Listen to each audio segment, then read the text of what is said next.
Vitality Engine. Listen, I'll tell you this from experience. Half the stuff that goes through our head isn't even important. It's probably more than and that. I'm telling you this from fucking experience. It doesn't matter. Because in our minds, we have to fucking do something. We love being somewhere in a certain fucking space and time. And for some people, they love the fucking drama. And if they don't have drama, they add to the fucking drama. That's always the weirdest one for me. People who always... I worked with a bunch of them who would always come in and they're always like in a huge fight with somebody.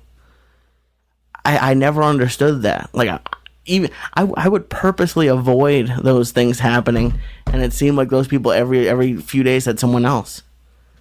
It's I hate when I read or when I answer emails on the podcast and fucking people hit me up with an email about a situation.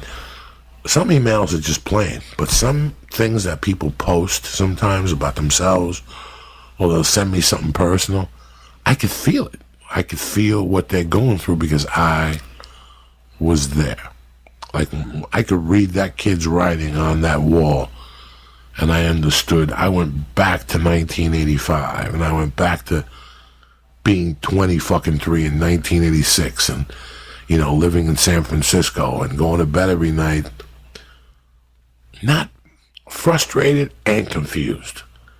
23, I was frustrated and confused, which is a fucking horrible combination.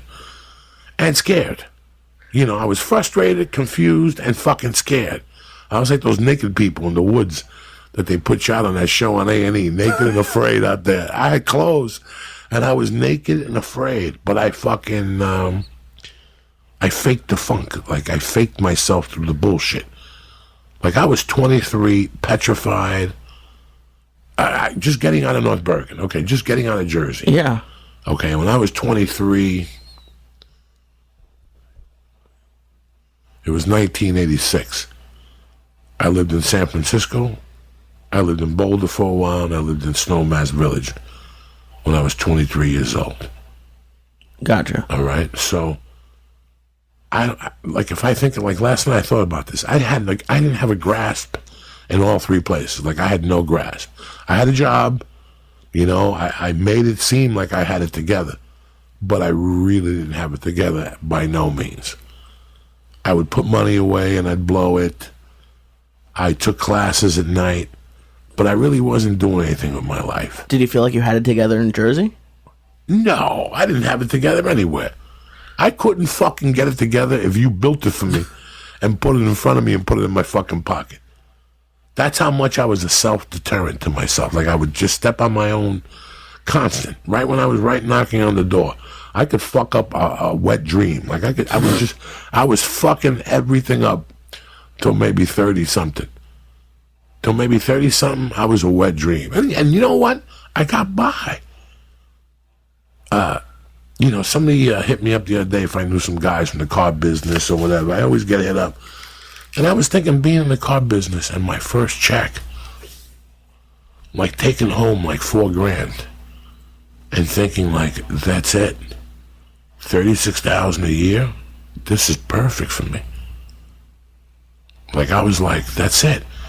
I didn't like the dry cleaning, the Jew in me, I didn't like the dry cleaning. I'm like, fuck, I'm going to have to dry clean 5 suits a week. But you got to look good. You got to be clean. You wear a suit the second day, it looks like shit. So I was content with $36,000. I didn't know that I could do more than that. And I was making more than that, to be honest. I was making $7,000 a month. But after taxes, it was like $4,000. Right. So I was making like whatever the fuck it was, $84,000 I could have made that year. And when I went over to Dodge, I lost a little bit of that income, but I was working less hours with less stress.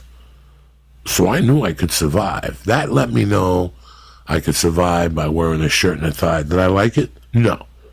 I didn't like the feeling of being a car salesman, but it paid my bills. And what I didn't know was happening. I was learning about life in a weird way.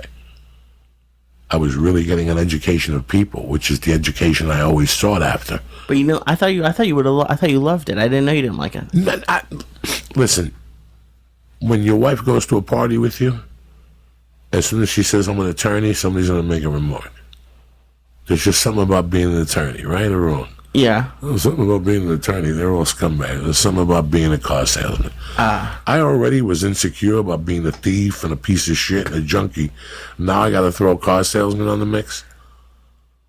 Do you know what I'm saying? So I just didn't, and I have nothing against car salesmen. I hope someday when I retire from this shit, I could sell cars again when I'm old. That's when people buy cars from you. When you're an old man, people feel bad for you. You give them some knowledge. Hey, weren't you the guy in the longest yard? That was me. Buy this Dodge from me, cocksucker. Oh, he called this a cocksucker.